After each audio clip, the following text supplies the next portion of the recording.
이제 한 주 남았는데요. 우리 다시 한번 서로를 격려하면서 인사하십니다. 사랑한다면 전도합시다. 이번 부활절이 우리 온 가족들이 함께 나와서 하나님을 예배하는 그런 축제의 절기가 되길 원합니다. 사랑하는 이들을 또 초대하고 초청하여서 또 하나님 앞에 영광 올려드리는 그런 부활의 절기가 되길 원합니다. 4월은 역사적으로 중요한 사건들, 또 비참한 사건들, 또 전환점이 되어지는 그 많은 사건들이 있었던 달이기도 합니다. 그 중에서 우리가 기억하길 원하는 눈물의 사연들이 있습니다. 1960년 3월과 4월 마산의 거리와 골목을 다니면서 한 어머니가 눈물로 자신의 아들을 찾아달라고 호소하게 되었다고 합니다. 바로 3월 15일 고등학교 입시 결과를 보기 위해서 고향이 전라도 남원인데 마산 상고에 이렇게 지원하였고 그 입시 결과가 나오기로 하였는데 마침 3.15 부정선거로 인해서 데모가 일어나고 하니까 그 결과가 나오지 않아서 그가 그 입시 결과를 알기 위하여서 마산까지 갔다가 그 아들이 돌아오지 않게 되었던 겁니다. 그래서 그 어머니가 3월 16일 이제 마산으로 내려가서 이곳에서 한 달 동안 머물면서 거리와 골목을 다니면서 이렇게 생긴 내 아들을 본 적이 있느냐고, 내 아들을 찾아달라고 눈물로 호소하면서 그 아들의 이름을 외치게 되었다고 합니다. 우리 내 아들 김주열을 찾아달라. 그래서 마산에 살고 있었던 그 모든 사람들이 그 이름을 기억하게 되었고 안타까운 마음으로 함께하여서 그 아들을 찾게 되었다고 하는 겁니다. 3월 15일 날 그 거리에서 학생들이 부정선거에 항의하는 데모가 있었고 또 그래서 다쳤던 학생들도 있었고 잡혀갔던 이들도 있었는데 이 아들은 그곳에 형과 함께 구경을 하러 나아갔다가 그 다음에 없어져 버린 겁니다. 한 달을 그렇게 아들을 찾아서 헤매였던 겁니다. 그러다가 4월 11일 마산 앞바다에서 그 아들의 시신이 떠오르게 된 겁니다. 많은 사람들이 이 모습을 보면서 경악을 하고 이것이 바로 마산의 시위로 마산 시민들 3만 명이 나와서 여기에 불의한 정권에 항의하게 되어지고 이것이 4.19 의거 4월 혁명의 도화선이 되어지지요. 그 전에 그 어머니의 안타까운 눈물의 호소가 있었고 그 많은 사람들이 함께하여서 이 일에 대하여서 바로 의분을 일으키고 일어나게 되어졌던 것이 한국 민주주의의 시초가 되어졌다고 하는 겁니다. 오늘 우리 가운데 이런 안타까운 눈물들이 있지 않습니까? 2014년 4월 15일 제주도로 수학여행을 떠났던 안산 단원고 학생 325명을 포함한 470명이 탄 세월호가 진도 앞바다에서 갑자기 원인불상의 일들로 인하여서 배가 갑자기 급변침을 하면서 쓰러지게 됩니다. 그리고 그 모습을 온 국민이 방송을 통해서 지켜보게 되었던 것 아닙니까? 8시 45분에 그 아이들 가운데에서 구조하여 달라고 신호가 해경으로 도착하였고 3시간에 걸쳐서 이런 모습으로 서서히 배가 침몰하여 가고 있었습니다. 수많은 배들이 구조하려고 다가갔고 해경 헬기가 뜨고 또 그렇게 많은 사람들이 발을 동동 구르면서 그들이 구조되기를 기다렸죠. 그런데 속절없이 그 배가 침몰하면서 많은 사람들이 이렇게 슬퍼하고 안타까워했던 사건이 있었습니다. 그 부모들의 마음은 어떠했겠는가. 이 소식을 듣고 직접 몇 시간을 달려서 그 진도 팽목항까지 달려가서 그냥 아무것도 준비 없이 달려갔던 그들이 한 달, 2달, 3달, 4달 아들이 돌아오기만을 기다리며 혹시라도 그 배 안에 무슨 빈 공간이라도 있어서 우리 아이가 살아있지나 아니할까. 그래서 통곡하며 울며 우리 아이들 좀 구하여 달라고 외쳤는데 벌써 5년 전 일이 되어져 버렸습니다. 그 속에 그 안타까운 눈물들이 있었고 또 온 국민들이 함께 보면서 아파했던 계절이 바로 이 4월이 아닙니다. 벌써 5년이 되어져 가는데 일반적인 사람들은 우리 가족의 일이 아니니까 그냥 잊어버리고 또 그것 때문에 뭐 그렇게 세상을 떠들썩하게 만드느냐 이렇게 말하기도 합니다. 그 가족들의 마음은 어떠하겠느냐. 이 4월에 그 어머니의 눈물을, 그 가족들의 아픔을, 그리고 그것을 통하여서 또 우리들 가운데서 깨닫게 하시는 하나님의 음성을 우리가 듣게 되길 원합니다. 인간이 흘리는 눈물 가운데 3가지 종류의 눈물이 있다고 이야기합니다. 첫 번째가 생리적인 눈물이죠. 적절한 눈물이 우리들 가운데 있어서 언제나 윤활유 역할을 하여 줄 때 우리가 깨끗한 모습으로 세상을 볼 수 있다고 하는 겁니다. 작은 피가 들어갔을 때 눈물이 나서 그것을 씻겨주면서 우리가 깨끗하게 세상을 볼 수가 있잖아요. 가끔 안구 건조증에 걸리게 되어지면 그 눈이 뻑뻑하고 충혈되어져서 그 고통을 견디지 못하는 경우가 있지 않습니까? 인공 눈물이라도 넣어야 우리가 세상을 깨끗하게 정상적으로 볼 수가 있다라고 하는 거죠. 두 번째 눈물이 있는데 정서적인 눈물, 감정의 눈물이 있습니다. 슬픈 것들을 보게 될 때, 안타까운 사연들을 듣게 되어졌을 때 오늘 우리 안에서 감정이 복받쳐서 눈물이 흘러나오게 되는 거죠. 억울한 일들을 당하여서 또는 분노에 사로잡히게 되어졌을 때에도 우리 안에서 눈물이 터져나오게 되는 것을 경험합니다. 이 눈물이 우리 마음속의 상처와 아픔을 치유하는 기능이 있다고 합니다.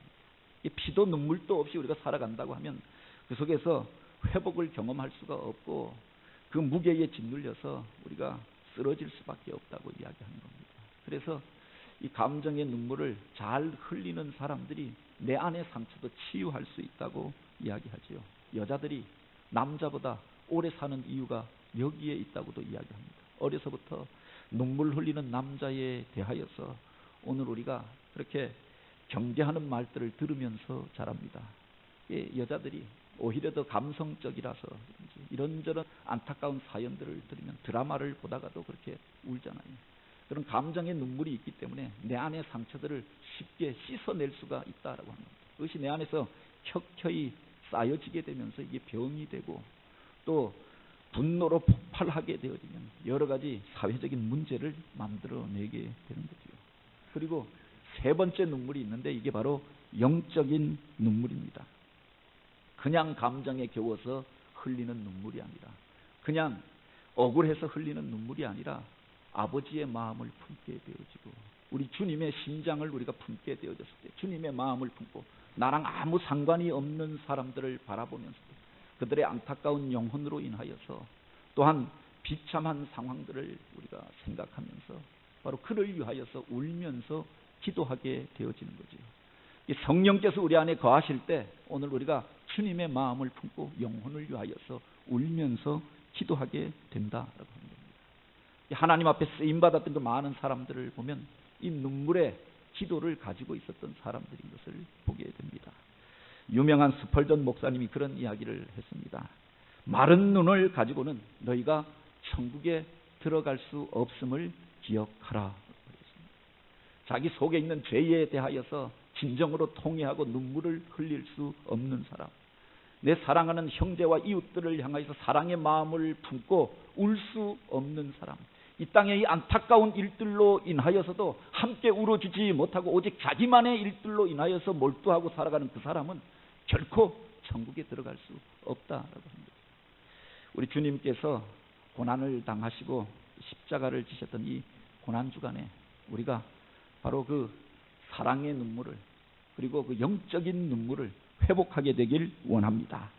우리 주님의 모습을 통하여서도 우리가 보게 되는 것이 바로 주님께서 그 십자가를 지시기 전에 그 전에 안타까움으로 울고 또 통곡하시는 일들이 있었다라고 하는 겁니다. 오늘 우리가 읽은 이 본문에 보면은 종려주일에 예루살렘에 입성하시는 그 주님, 많은 사람들이 주님을 바라보면서 환호하였고 또 그 제자들은 그들의 그 환영에 고무되어져서 그렇게 복받치는 기쁨을 누리고 있을 그 시간에 주님께서 가까이 오사 성을 보시고 우셨다, 그렇게 기록하고 있습니다.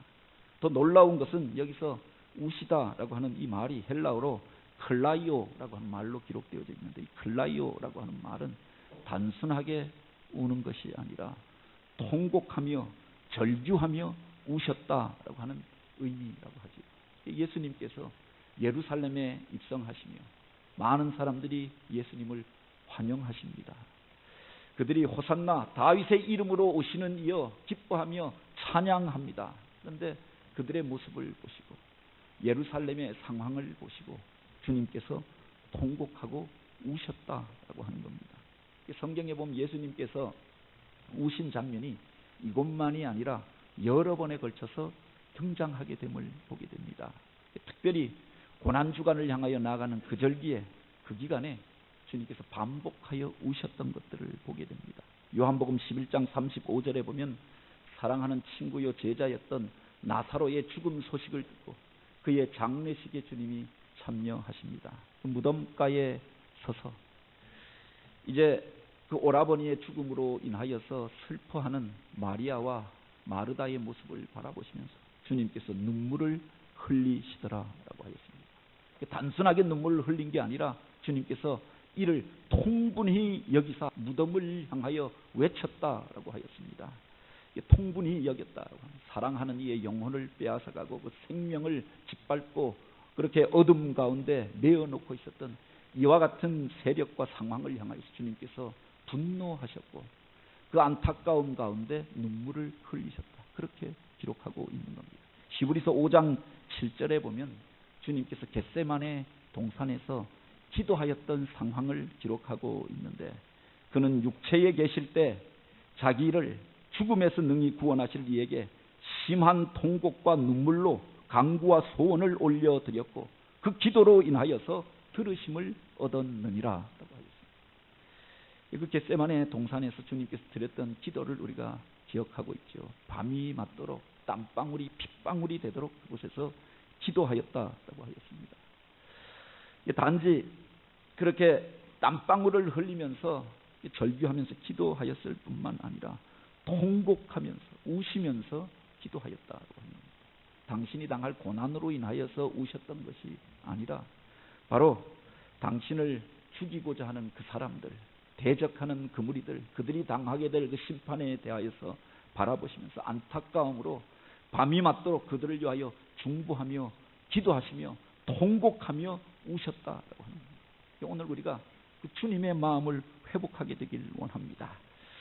만유를 다스리는 주님께서 그 모든 것들을 다 행하실 수 있는 능력을 가지신 주님께서 또한 앞으로 되어질 그 모든 일들을 다 알고 계신 주님께서 왜 우셔야 했는가? 보통 사람이 울 때는 예기치 못한 일들을 당하게 될 때 억울해서 울고 슬퍼서 울고 그것을 감당할 만한 능력이 없을 때 오늘 우리가 너무 스스로의 신세가 안타까워서 울고 그 사람이 불쌍해서 울고 또 때때로 이 세상 가운데서 억울한 일들을 당하여서 그래서 울게 되는 것 아닙니까?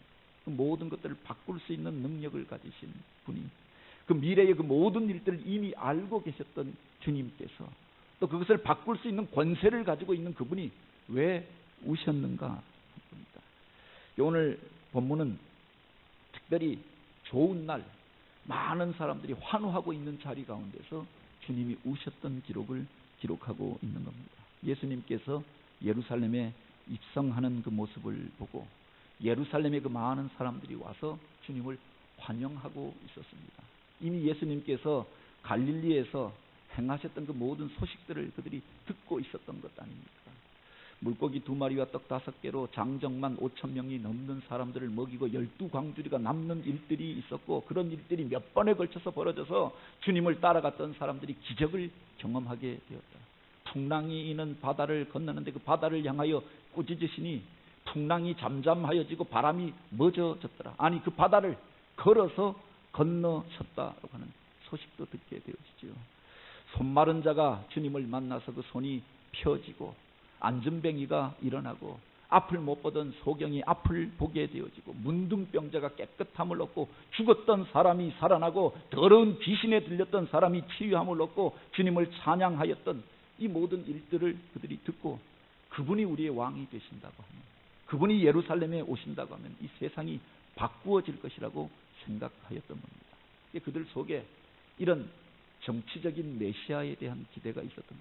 과거에 다윗과도 같이 모든 외세의 그 억압을 이렇게 물리치고 자주 독립을 회복하고, 그리고 그 번영의 시대를 여는 그런 영웅을 그들은 기대하고 있었다고 하는 겁니다.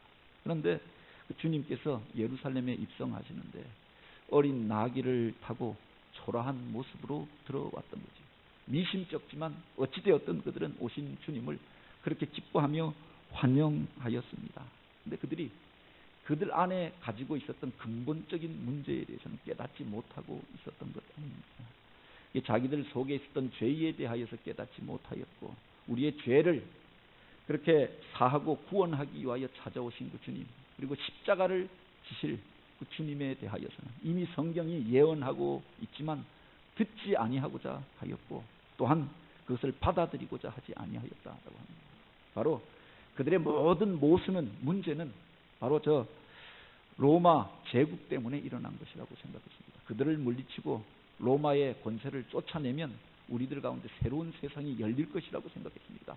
저들이 세워놓은 헤롯 정권이 무너지면은 바로 하나님 나라가 이 땅 가운데 임하게 될 것이라고 생각했던 거죠.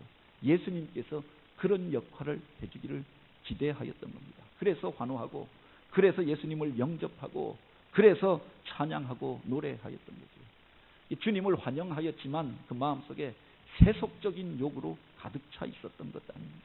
그들의 모습을 바라보시면서 주님께서 그 마음속에서 안타까움이 복받쳐 오셔서 눈물이 나오게 되어졌고, 나중에는 그들을 보시면서 통곡하며 우시게 되었다.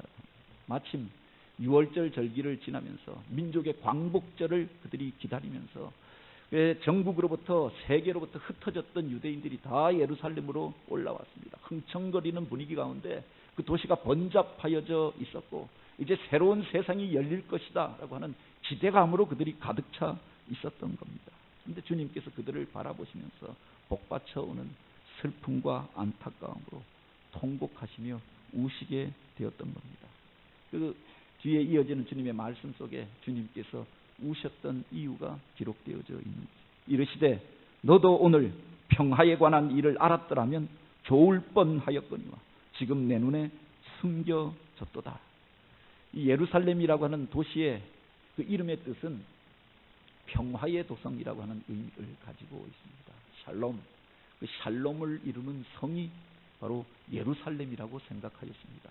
그래서 평지가 아니라 높은 산 위에 요새와도 같은 성곽을 세웠습니다. 몇 번에 걸쳐서 증축하여서 그래서 견고한 성읍을 세우고 그 안에 거하면 안전할 것이다, 평화를 누리며 살 것이다, 그들이 그렇게 생각하였던 겁니다.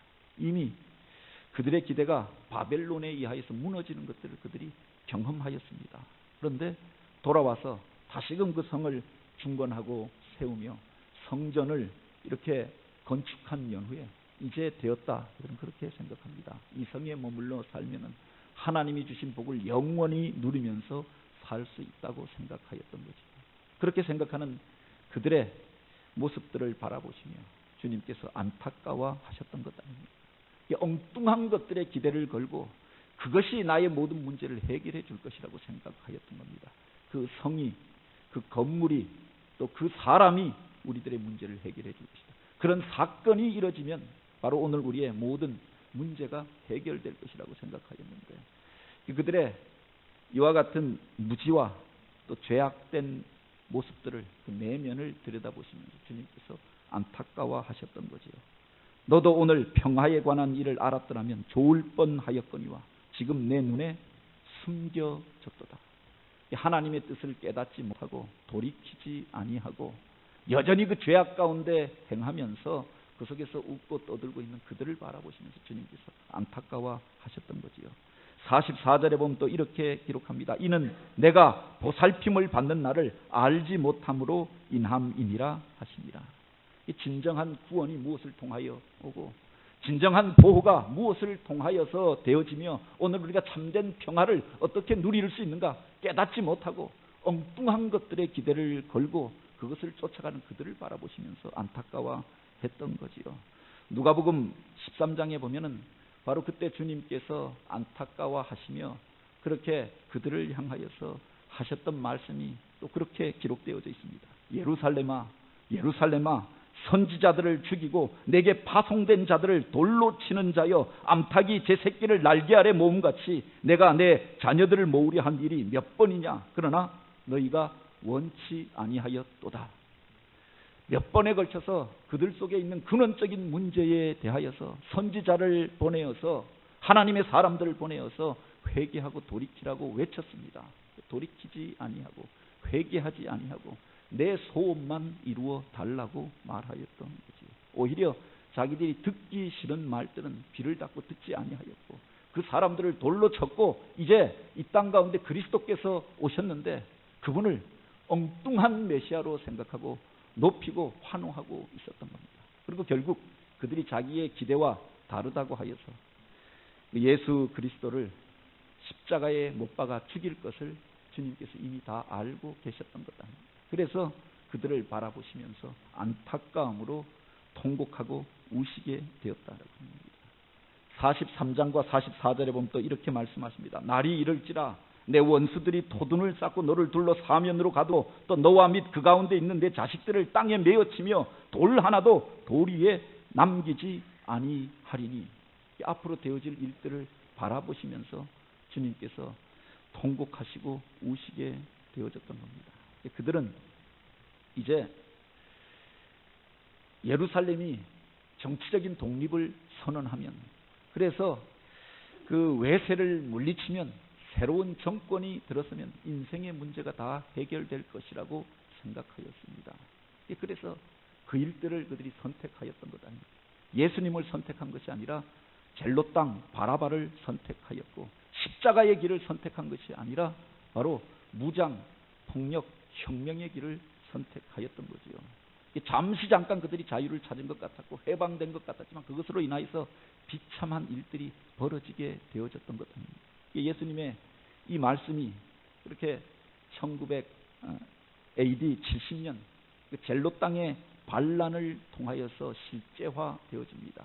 많은 사람들이 이 일에 환호하면서 반란이 성공한 것 같았고 로마 군병들을 예루살렘에서 쫓아낸 것 같았고 이제 유다가 독립된 것처럼 보여졌습니다. 그런데 그 이후에 로마의 최정예 부대 이른바 티투스 장군이 이끄는 로마의 제8군단이 이제 이스라엘을 향하여서 진주하게 되어지죠. 그리고 온 유다 땅이 초토화되어지면서 그때 100만 명이 넘는 유대인들이 그들에 의하여서 학살되어졌다고 이야기합니다.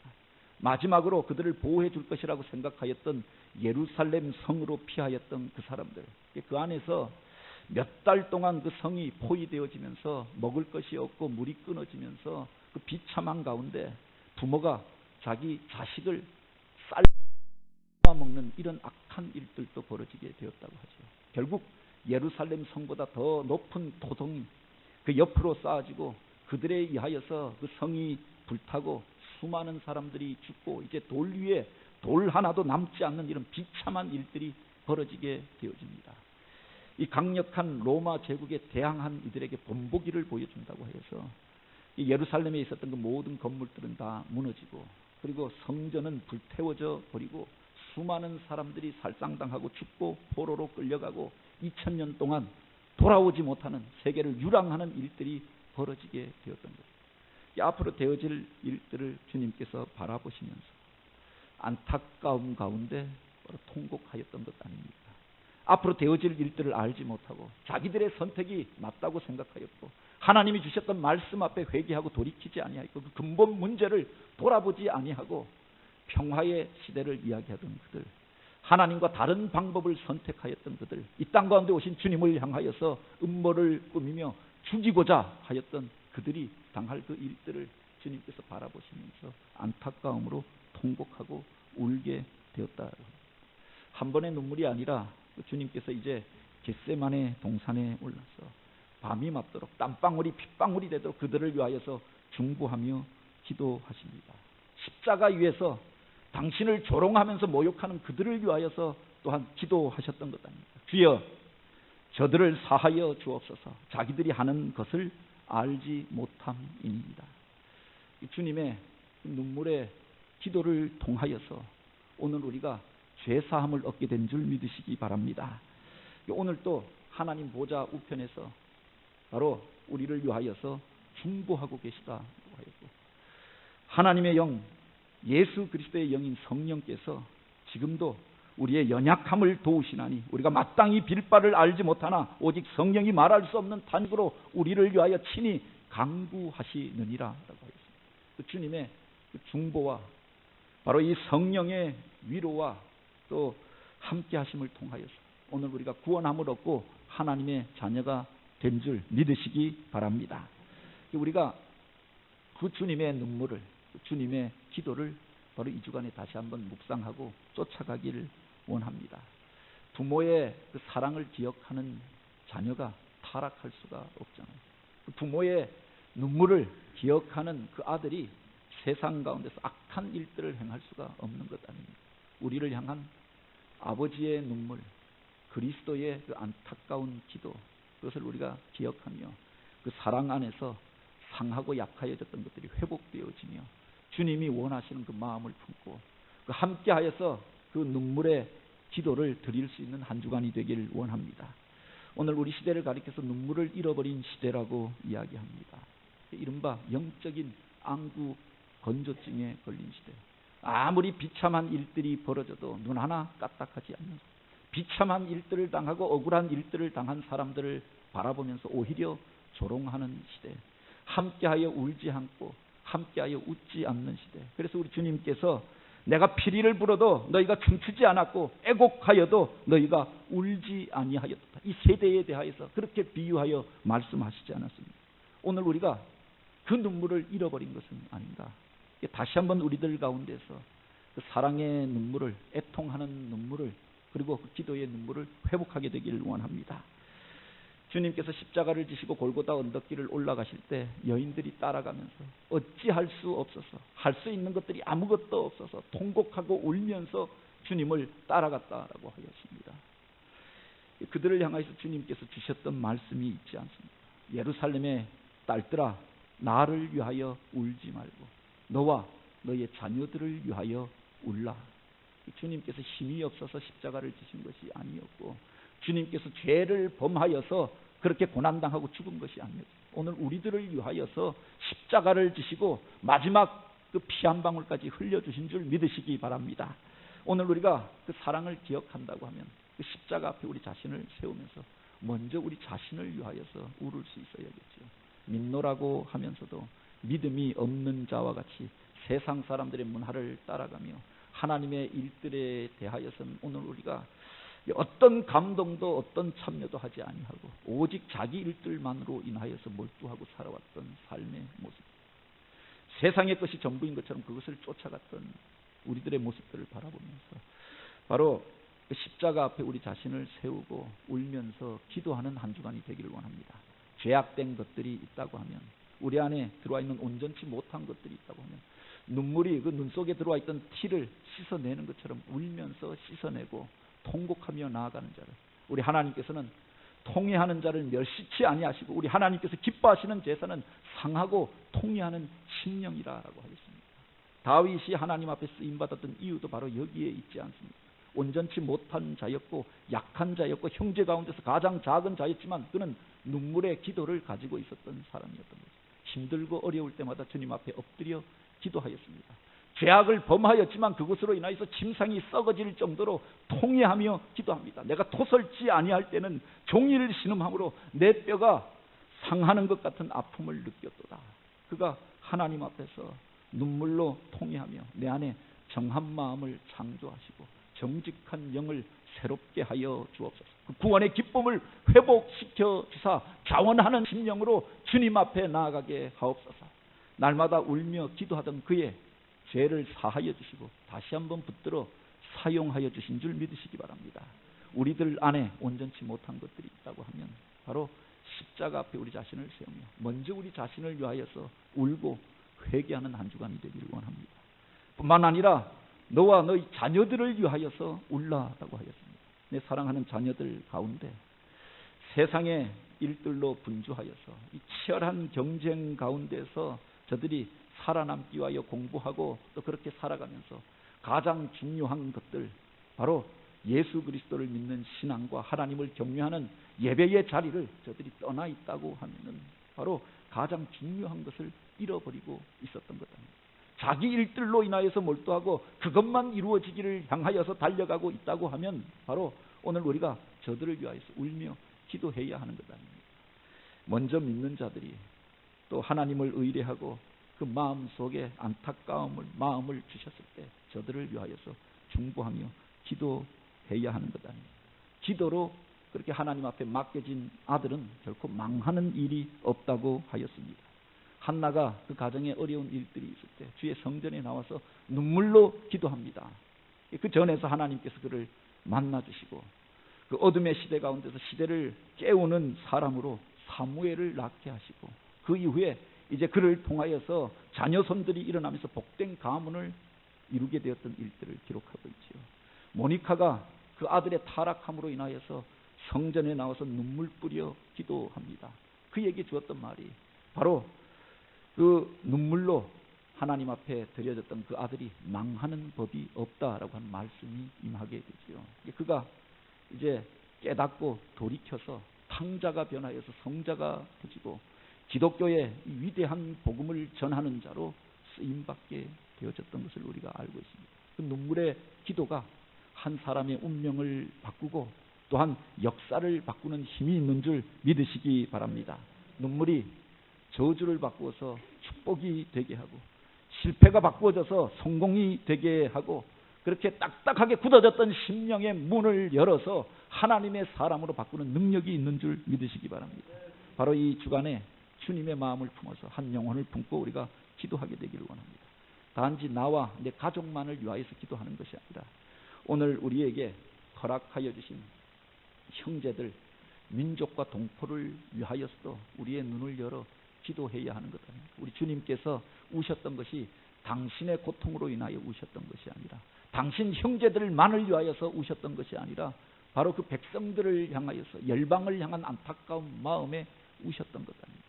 예레미야가 이 주님의 마음을 품게 되어졌을 때 예루살렘 거리를 달면서 울면서 회개하라고 외치고 벗은 몸으로 다니면서 통곡하면서 그들에게 복음을 전하게 되어졌죠. 그를 많은 사람들이 눈물의 선지자로 기억합니다. 느헤미야 그 비참하였던 시대 주기철 목사님이 바로 조국 교회를 바라보면서 안타까움으로 통곡하며 우셨던 일들이 있지요. 이제 조국 교회가 그 속에서 일제와 타협하면서 신사 참배를 하는 것이 우상 숭배가 아니다. 교단의 지도자들이 가서 먼저 참배하고 절하고 이제 예배 시간마다 동방요배를 하고 먼저 천황 앞에 기도한 다음에 하나님 앞에 예배하는 형식을 도입하게 되어졌을 때 통곡하고 울면서 그분이 그렇게 썼던 기도문이 있지요. 하나님의 계명이 깨어지고 예수의 이름이 땅에 떨어지는구나. 평양아 평양아 예의 동방에 내 예루살렘아 그 영광이 내게서 떠나갔도다. 모란봉아 통곡하라. 대동강아 천백세대에 흘러가며 나와 함께 울자.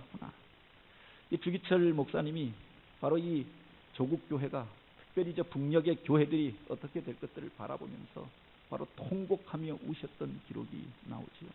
오늘 우리가 하나님의 말씀을 떠나고 하나님이 주신 사명을 떠나게 될 때 바로 이런 비참한 일들이 벌어지게 되었던 것. 오늘 우리 시대 가운데 우리들 가운데 바로 이런 기도와 이런 눈물이 필요하지 않습니까?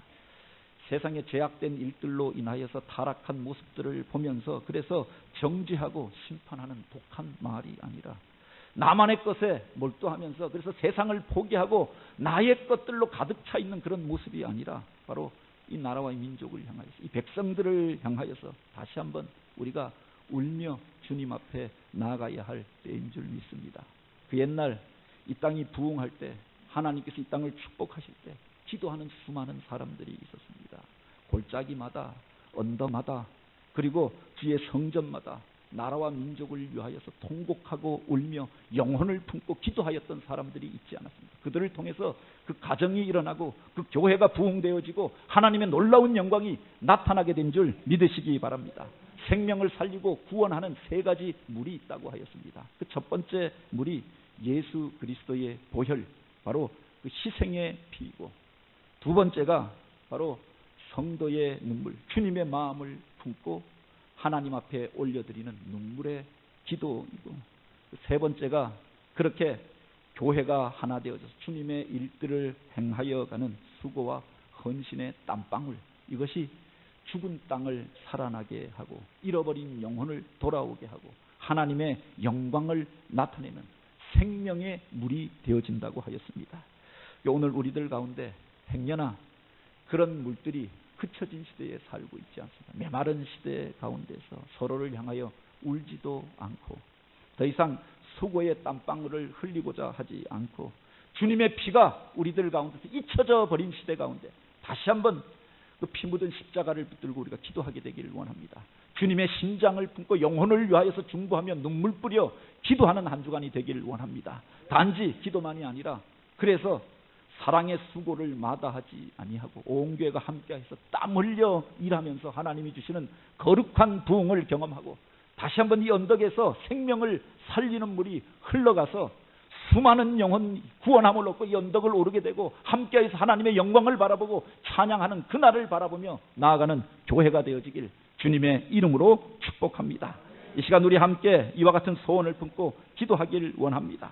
세상이 부러워서 우는 눈물이 아니라 세상을 구원하기 위하여서 오늘 우리들 속에서 영혼을 향한 눈물이 터져나게 하옵소서. 억울해서 우는 눈물, 감정에 복받쳐서 우는 그런 울음이 아니라 성령의 탄식 소리를 듣고 영혼을 위하여서 기도하고 주님 주신 사명 붙잡고 기도하는 우리가 되게 하옵소서. 우리 주여 부르시고 함께 통성으로 기도드립니다.